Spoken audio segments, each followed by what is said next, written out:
मानसिक स्वास्थ्य अहिले हामी सबैको लागि महत्त्वपूर्ण सरोकारको विषय बनिरहेको छ र पछिल्लो समयमा एकदम धेरै अवसरहरू आएका छन्, चुनौतीहरू आएका छन्, प्रतिस्पर्धा त्यत्तिकै छ।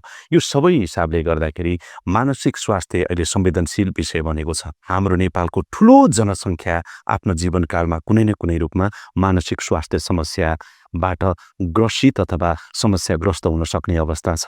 त्यसैले मानसिक स्वास्थ्यलाई एकदमै महत्त्वका साथ हेर्न जरुरी छ र अहिले पनि नेपालमा गम्भीर प्रकृतिका झन्डै 6 लाखको हाराहारीमा मानसिक स्वास्थ्य समस्या भएका हाम्रा मानिसहरू छन् र यी सबै कुरालाई मध्यनजर गर्दै र पछिल्लो समयमा त अझ कोभिड पछाडि त्यस पछाडि चाहिँ यो जेनजी आन्दोलन पछाडि पनि मानसिक स्वास्थ्य अझ बढी सरोकारको विषय बनिरहेको अवस्थामा हाम्रो नेपाल सरकार स्वास्थ्य तथा जनसङ्ख्या मन्त्रालयले मनको कुरा गरौँ भनेर चाहिँ यो राष्ट्रिय मानसिक स्वास्थ्य सचेतना अभियान 2082 सुरु गरेको छ। यो असाध्यै महत्त्वपूर्ण छ। यो अभियानमा सबै हामी एकत्रित भएर लागौँ, मानसिक स्वास्थ्यको बारेमा खुलेर कुरा गरौँ। सबैभन्दा ठुलो औषधि नै मनको कुरा सेयरिङ गर्नु हो। त्यसैले यो सेयरिङ गर्ने बाटोमा चाहिँ नि हामी लागौँ। सामाजिक कलङ्कहरू छन्, स्टिग्माहरू छन्, त्यो हटाउनु पर्यो।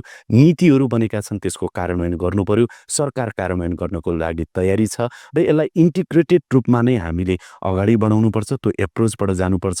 आम जनतालाई, आम दाजुभाइ दिदीबहिनीहरूलाई के आग्रह गर्न चाहन्छु भने तपाईलाई केही पनि मनमा लागेको छ, अलिकति तनाव छ, अलिकति चिन्ता छ, अलिकति चासो छ, अलिकति असहज भएको छ भने आफ्नो नजिकको मान्छे जसलाई ठान्नुहुन्छ उसँग कुरा गर्नु, सेयरिङ गर्नु, यो बाटोमा अगाडि बढ्नुपर्छ भन्ने म सबैलाई आग्रह गर्न चाहन्छु। खास गरेर नेपाली आम सञ्चार माध्यम, radio, television, news paper, online news पोर्टलहरू, त्यस्तै गरेर अनलाइन टेलिभिजनहरू पनि जो युट्युब च्यानलहरू र सामाजिक सञ्जाल प्रयोगकर्ता जो हुनुहुन्छ आम सञ्चार माध्यम र सामाजिक सञ्जाल माध्यमलाई चाहिँ नि सञ्चालन गर्ने पनि जति पनि हुनुहुन्छ यहाँहरूलाई पनि आग्रह गर्न चाहन्छु।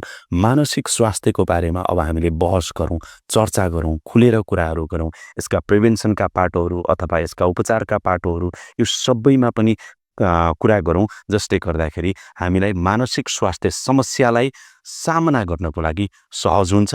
म सञ्चार तथा सूचना प्रविधिको रूपमा यो पनि यहाँहरू सबैलाई आग्रह गर्न चाहन्छु।